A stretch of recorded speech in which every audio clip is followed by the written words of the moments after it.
All right, folks. So what I talk about today is a concept I told last class. This concept can be something that gets very, very complex, depending on the structure of the equations. Okay, so we're gonna start talking about incorporating now on our argument. You can see here in this example that we're gonna do that the argument is no longer 1 theta, right? Okay, so we're going to start incorporating the idea of basically what, if we refer back to transformations, it's a horizontal compression. So if we think about a horizontal compression, what's going to happen is that actually more solutions are going to occur in the interval that we're interested in. Okay, so if we were to just give you a visual of this real quick, do it in Desmos.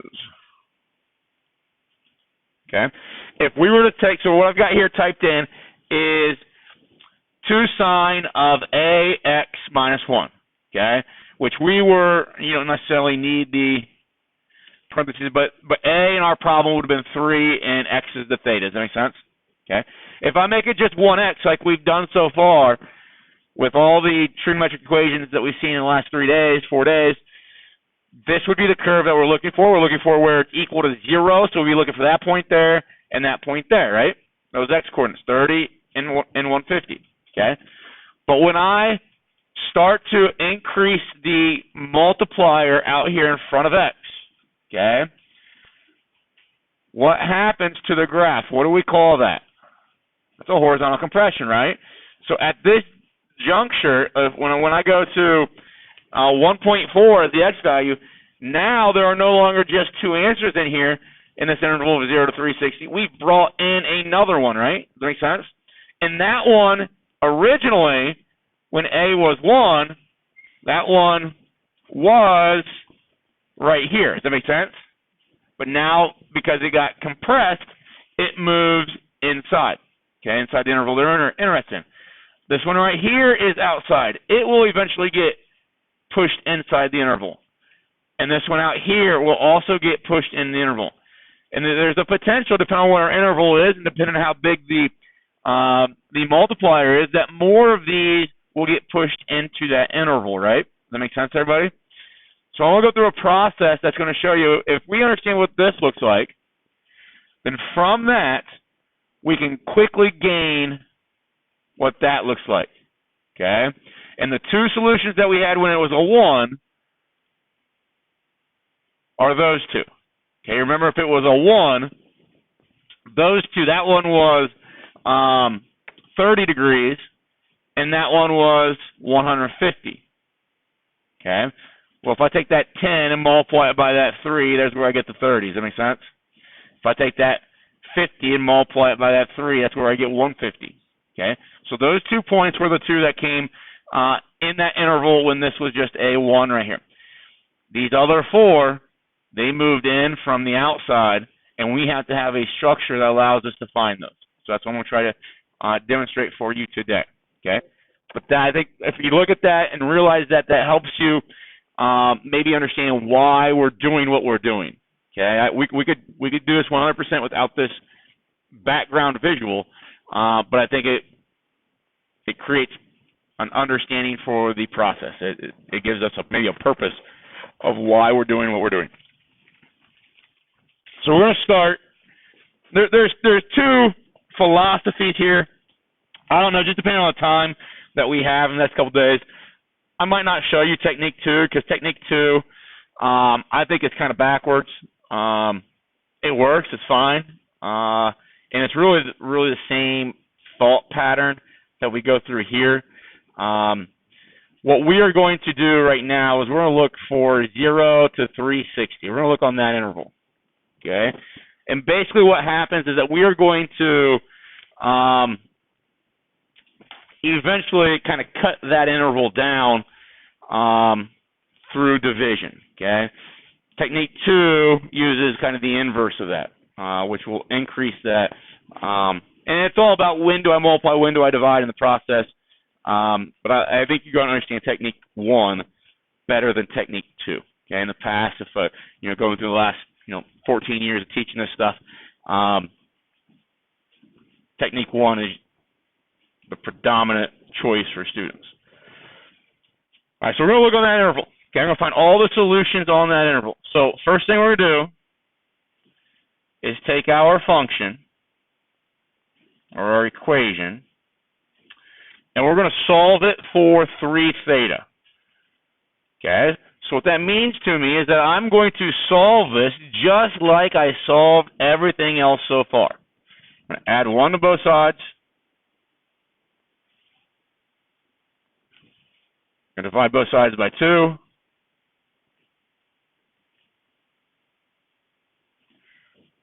And now we're going to inverse both sides.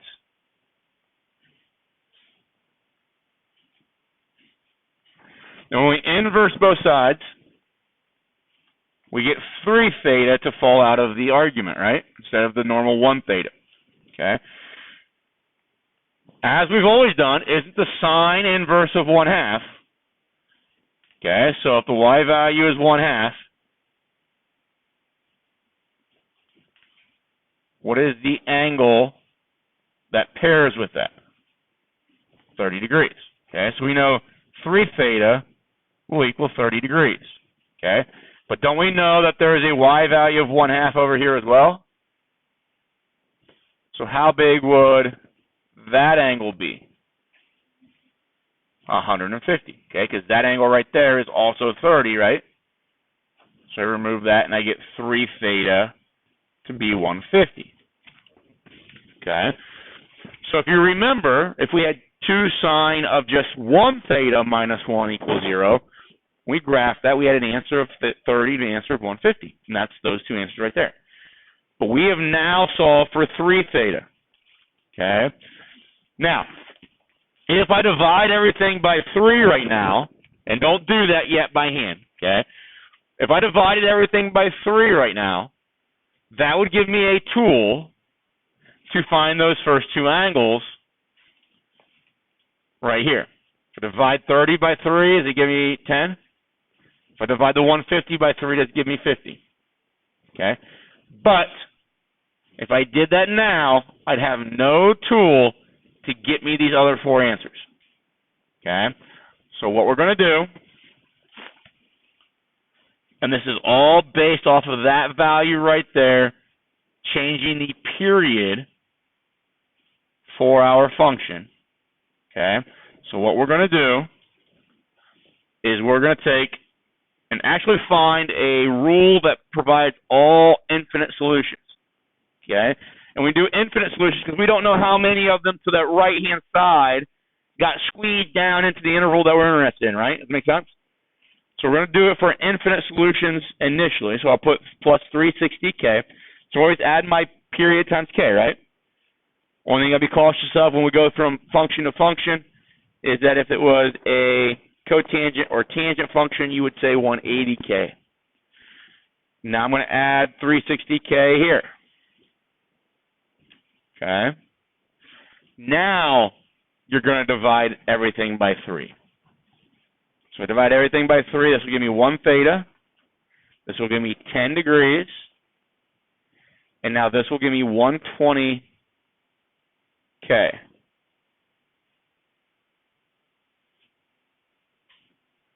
And then do the same thing over there on that side. So now I have a device that's going to allow me to find those other intersection points. Okay. Now, we'll see a relationship here, but basically what happens is we let k start at 0 all the time. Okay. So let k equal 0, and if k is 0, what do I get right here for theta? I get 10. Okay. What do I get right here for theta? 50. Okay. Now k is an integer. So I'm going to let k be 1 here. If k is 1, what do I get right here? 130. And if it's 1, what do I get here? 170. Okay.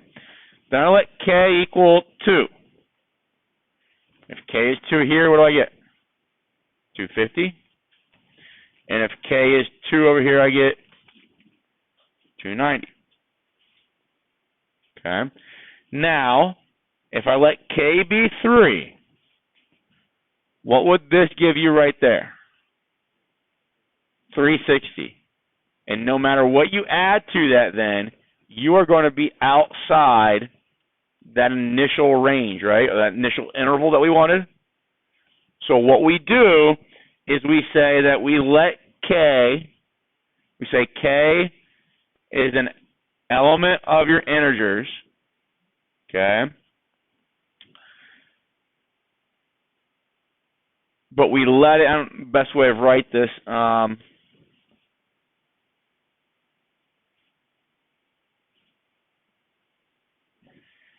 k is less than or equal to n minus 1. Okay, and I should probably put it this way. K is an integer, but it is between 0 and n minus 1, where n is the multiplier of your original theta. It's that multiple angle. So in this case, it would have been 3. Does that make sense? So if 3 is n, then this thing right here on the right-hand side would be 2, right? N minus 1 would be 2. So then our k value goes from 0 to 2. So 0, 1, and 2. If this was like 7, okay, so then n minus 1 would be 6. So then the k values that we would try would be 0, 1, 2, 3, 4, 5, and 6. Does that make sense? Yes, the number with theta is always in that formula there. And so you can use that formula, or you can use the logic of saying, okay, well, I'm just going to exhaust I'm going to go through as many k's as I can until I get a solution that is outside of 0 to 360, and then I stop. Does that make sense? So you do it that way. But now you can go back to your graph, and you can see there's the 130, and there's the 170, right? There's the 250, and there's the 290. Okay, so that tool, that technique, allows us to see exactly that additional amount that we need to, because of the period, what we need to add to that to get its repeated position, or its corresponding point. Okay. The other way of doing that, okay, and it's technique 2, and I don't want to spend a whole lot of time on this with you, but the other way of doing it is to say, okay, well, what we looked at first was 0 to 360, right?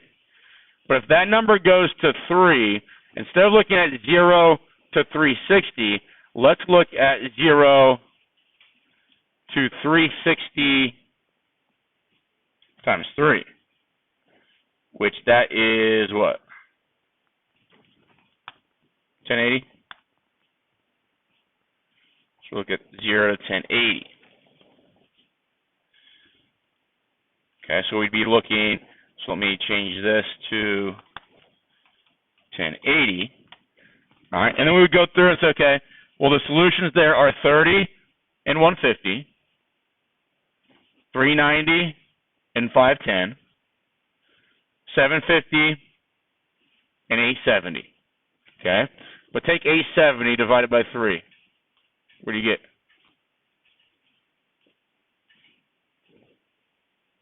You get 290. Take that and divide it by 3. You get 250. Take that and divide it by 3. Okay. Take that and divide it by 3. Okay. So you see how we get the same solutions? Okay, so we can either look at that on like 0 to 1080. Okay, so basically what we'd have to do then is once I found 30 and once I found 150, I would have to add 360k to both those. So add 360k to that, where k is 1, it gets you 390, right? But then I'll take that 390 divided by 3, so it comes back down to the 130 that we were looking for. I just think it's, if you sit down and you really analyze both techniques, they're identical. Okay? It's just when you divide and when you multiply that makes them seem maybe a little bit different. It's the order that things get applied. That's how we find a solution to a multiple angle problem. Okay. Now, if we were to check these, we got here 1155. Okay. So if we were going to check these,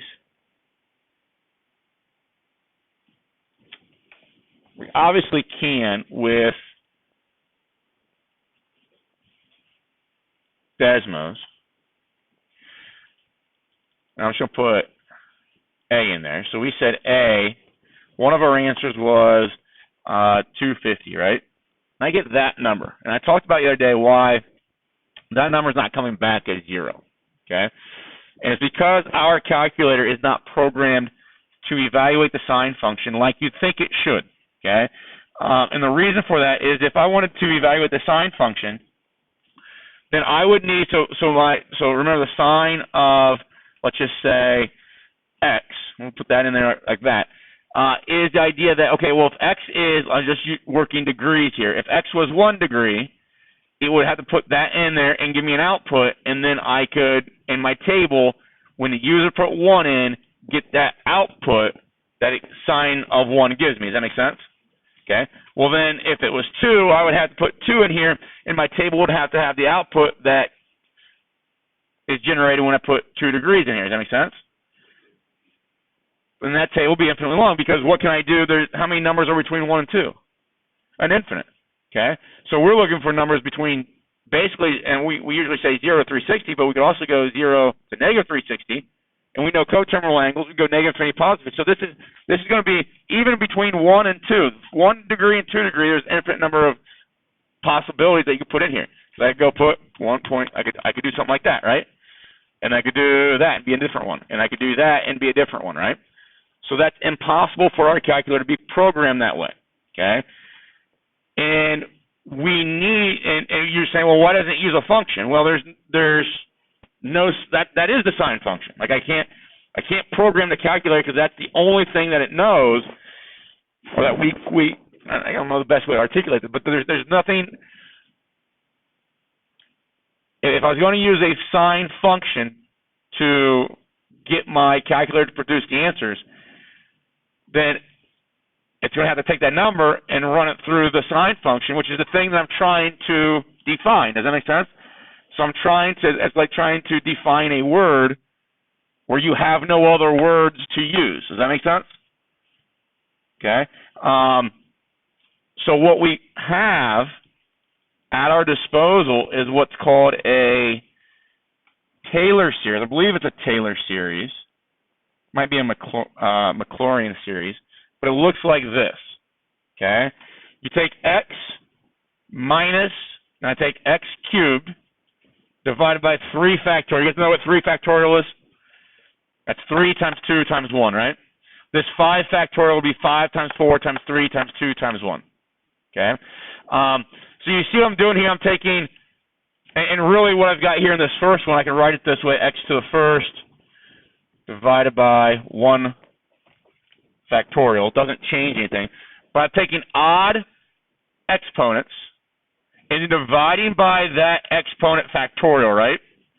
And I'm going minus, plus, minus, plus, minus, plus. Okay? You guys remember talking about sequences back in Algebra 2, like arithmetic sequences and geometric sequences? Okay? Like 2, 4, 6, 8. That's an arithmetic sequence, right? Because there's a common difference of 2 between each one. 1/2, 1/4, 1/8, 1/16, 1/32. That's a geometric sequence because there's a ratio of 1/2 between each consecutive term, right? A Taylor series is something like this, okay? Where there's a pattern, and this pattern is dealing with exponents and factorials and all that kind of stuff.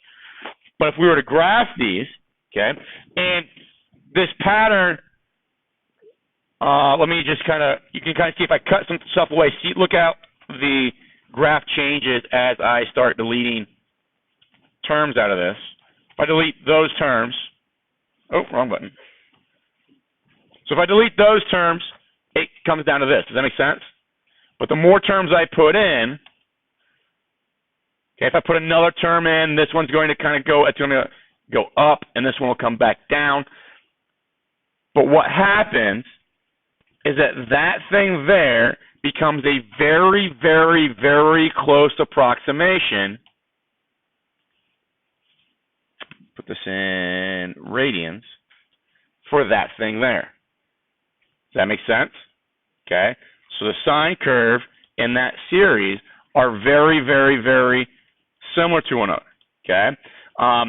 And I could probably zoom in on this and zoom in as far as Desmos will let me, and you won't see a difference between those two lines right there.